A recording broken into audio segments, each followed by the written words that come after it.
Beleza, pessoal? Então, teste na tela aí para vocês, tá? Ryzen 7 5700G mais RTX 4060 em Fidelity FX, DLSS e 1440p, tá? Tem alguns pontos que eu preciso falar para vocês aqui com relação aos parâmetros utilizados no vídeo, tá? Com relação aqui à configuração, eu estava utilizando os gráficos no normal, tá? Também, quando eu fiz a gravação, eu tive nos dois testes ali do DLSS e do 1440p o bug da temperatura da GPU, então ainda não havia sido corrigido esse bug. E o 1% low também ficou um pouco bagunçado em DLSS e em 1440p, tá? Eu acredito que isso foi provavelmente pela gravação ou alguma variação de rodada. Eu até vou desconsiderar o 1% low nesses testes aqui para vocês, porque não costuma em offline, jogando, testando, ter tido esse tipo de problema. Bem provável uma variação de rodada, tá? Mas a gente precisa falar sobre as médias, tá? Esse é um vídeo que vai ajudar várias pessoas aí que estão tendo dúvidas, né, com relação ao Ryzen 5500, 5600G, 5700G e o Ryzen 7 5700, tá? Eu não vou colocar nessa conta o 5700X e nem o 5600, porque são dois processadores que têm o PCI 4.0 e possuem também o dobro do cache L3 desses processadores que eu citei. Então eles vão conseguir ter um pouco mais de performance, tá? Mas nesse caso, todos eles vão ficar meio restritos aí à faixa dos 120 e 130 quadros, não vai passar muito disso, tá?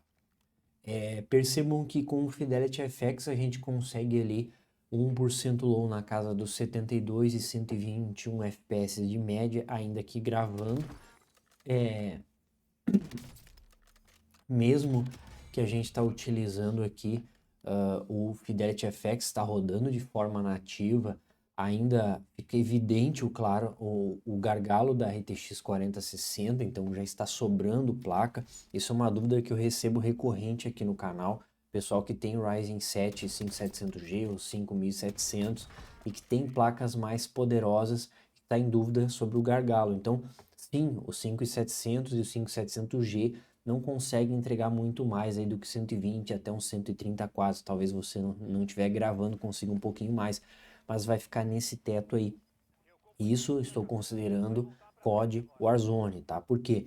Porque essa limitação do processador nesse cenário faz falta o cache L3, está fazendo falta também o PCI 4, que são pontos que têm feito vantagem frente a um 5700X 3D. Tem vídeo aqui no canal mostrando o real potencial aí que ele consegue até mesmo com a 4060. Ela é uma placa que no COD desempenha bem, uma 7600 também desempenha muito bem. Então são placas aí que mesmo sendo de entrada com um processador coerente, o COD tem sido mais exigente de processador do que placa de vídeo, diga-se de passagem aí com a chegada de Verdansk, tá? Então, para quem tem esses processadores aí que são derivados dos processadores G como o 5500 e como o 5700, você não vai conseguir uma faixa de FPS tão alta assim, tendo em vista porque o processador passa a ser o gargalo, tá? O que fica a recomendação aqui para vocês, né, que estão nesse cenário, que você tem um processador que está acontecendo o gargalo, tente extrair o máximo da tua placa de vídeo. Como a gente pode ver ali, até mesmo em 1440p, ainda existe um pequeno fôlego que a 4060 conseguiria ali contornar com um processador mais forte, né, ficando ali em médias de 115 quadros, em alguma situação ou outra, ou até mesmo local do mapa, consegue um pouquinho mais. Com o 5700X 3D, essa média já sobe ali para a faixa de uns 125 a 130 quadros estáveis.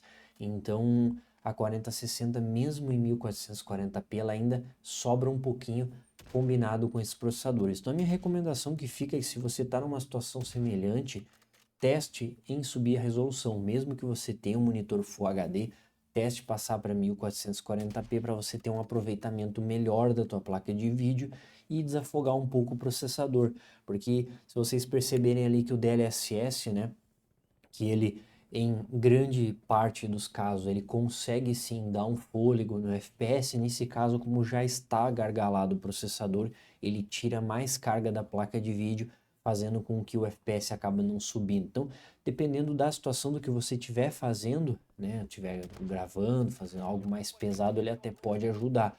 Mas no geral aqui nessa situação com esse processador em Full HD, ele fez o efeito contrário, ele sobrecarregou ainda mais o processador, o que deu até mesmo uma bagunçada na nossa estabilidade. Então, em 1440p perdeu pouquíssimos quadros, né? Mas justamente ali porque a falta do cache, né, prejudica bastante. A função do cache é permitir que o processador tenha facilidade para prever o próximo quadro. E isso, num jogo de FPS como o COD, jogo muito frenético, muitas coisas acontecendo em simultâneo, isso é primordial que você consiga ter acesso rápido aos arquivos. Então a falta do cache prejudica muito aí o aumento da taxa de quadros e principalmente a estabilidade em altas taxas de quadros. Então esse aí é o resultado mostrando para vocês aí, né? 5700G vai ficar na faixa dos 120 quadros, independente se você tem uma placa mais forte que a 4060, não se desespere se não subir mais o FPS, é mais ou menos esse o limite. Isso também vale para os 5700. Outro ponto importante aqui, nos 3 testes eu utilizei PBO habilitado. O meu processador aqui ele não consegue atingir os 4.6 prometidos pela AMD sem configurar o PBO. Então, nesse caso aqui, estou utilizando, né, um processador que está bem otimizado e ajustado. Talvez se você estiver usando uma unidade que não esteja aí com os clocks na faixa dos 4.6, pode ser que você fique até com um pouco menos de FPS, tá? Então, esse é o nosso resultado, espero que vocês tenham gostado. Gostou do vídeo, já sabe, se inscreva, deixa aquele like, comentem aqui embaixo o que vocês acharam.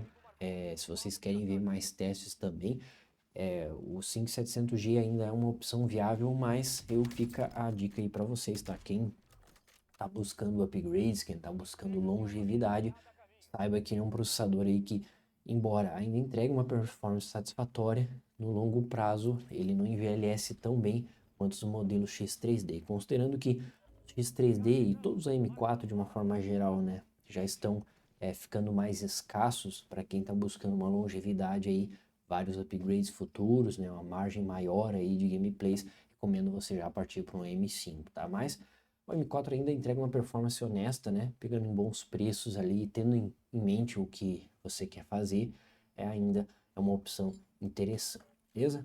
Então fica aí com o finalzinho desse teste aí. Espero que vocês tenham curtido. Nos vemos até a próxima. Mas valeu!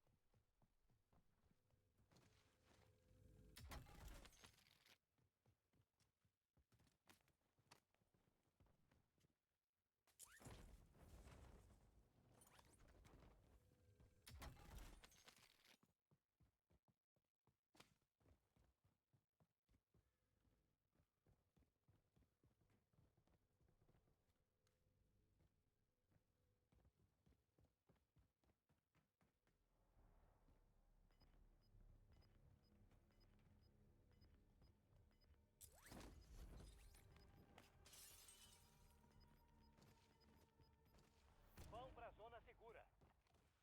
Gás se movendo.